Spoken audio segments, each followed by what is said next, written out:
In 1926, the novel Gulliver's Travels was published by a British writer, Jonathan Swift. Gulliver's Travels is often thought of as a children's fairy tale depicting the adventures of Lemuel Gulliver, a physician who drifted to Lilliput and visited Brobdingnag, among other fantastical places. But this is far from the truth. Gulliver's Travels is a satirical novel for adults that sharply criticizes the social conditions of England at the time. Swift's novel caused controversy upon its publication, leading to the imprisonment of the publisher and the banning of the book in some places. Despite attempts to sanitize and abridge the text, certain controversial content remained, leading to its prohibition in some circles. However, in the 19th century, the complete version of Gulliver's Travels was finally made public. When published, the full text shocked many with its inclusion of prophetic content and scientific knowledge far ahead of its time. Some even speculated whether Swift, the author, was a prophet or a time traveler. For example, Part 3 of Gulliver's Travels introduces a flying island called Laputa. Laputa is described as a circular island with a diameter of 4.5 miles flying through the sky. This became the original inspiration for the fantasy world of Laputa in the anime film Castle in the Sky, directed by Hayao Miyazaki. In Gulliver's Travels, Laputa is inhabited by highly intellectual and knowledgeable individuals, particularly skilled in astronomy. While the content and messages conveyed in the book are noteworthy, scholars were particularly intrigued by the futuristic devices used by the Laputians. For example, the Laputians observed the sky using portable telescopes, which differed significantly in form and performance from the telescopes commonly used at the time. With these advanced telescopes, they could observe the universe from anywhere, studying stars and planets. Another mysterious invention depicted in Gulliver's Travels is the continually burning lamps, reminiscent of fluorescent light. In the 1700s, when Swift was writing his book, people used candles and alcohol lamps.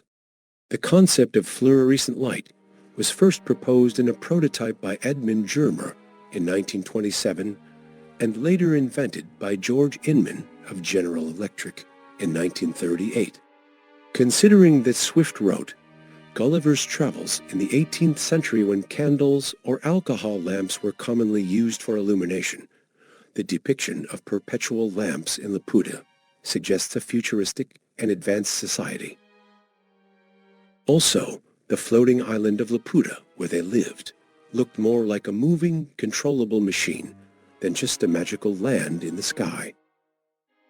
Laputa had a smooth, opaque appearance, and it was able to control its movement from east to west, north to south, like an airship. It also could come down to Earth for a while, and then float up, much like an airship. And most surprisingly, Laputa used magnetism to be able to float in the air. Laputa also had an astronomer's cave that houses various astronomical instruments and a large magnetic lodestone, which is, to modern readers, reminiscent of an engineering sector of a spaceship in science fiction movies. Most scholars have dismissed these descriptions mere fiction created by the author's imagination.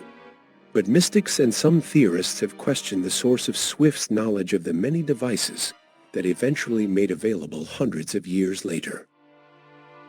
What did Swift see that allowed him to describe these things?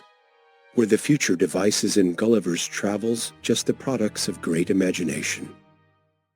What is even more perplexing is his description of the satellites of Mars. Swift says the Laputians discovered 2 lesser stars, or satellites, which revolve around Mars, whereof the innermost is distant from the center of the primary exactly 3 of his diameters, and the outermost 5. The former revolves in the space of 10 hours, and the latter in 21.5. When the 2 Martian moons, Phobos and Deimos, were eventually found by Asaph Hall at the US Naval Observatory, their orbits proved to be quite similar to those described in Swift's novel.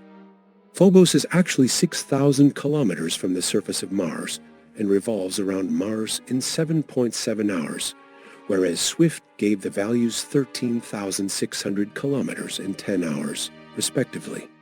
Deimos averages 20,100 kilometers from Mars and orbits in 30.3 hours.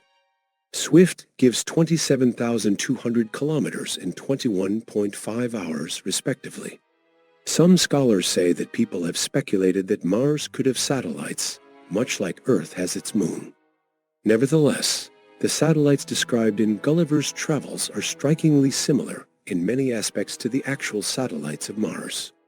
On the other hand, some say it is obvious from the results that Swift's values were not mere guesswork. Seeing the moons of Mars requires substantial telescopic equipment or a spacecraft flyby, such as the Mariner and Viking spacecraft of the 1970s. Measuring the orbital periods of these moons cannot be done from Earth with our best equipment today. Were these descriptions merely products of a genius writer's active imagination? Or did Jonathan Swift actually see or heard of these things and describe them in his novel? Devices Theat did not exist at the time, but nonetheless actually used hundreds of years into the future. A huge spaceship-shaped island with a captain's room. Description of satellites of Mars that had not been identified. Were they all created by imagination? Or did he really have some special experience?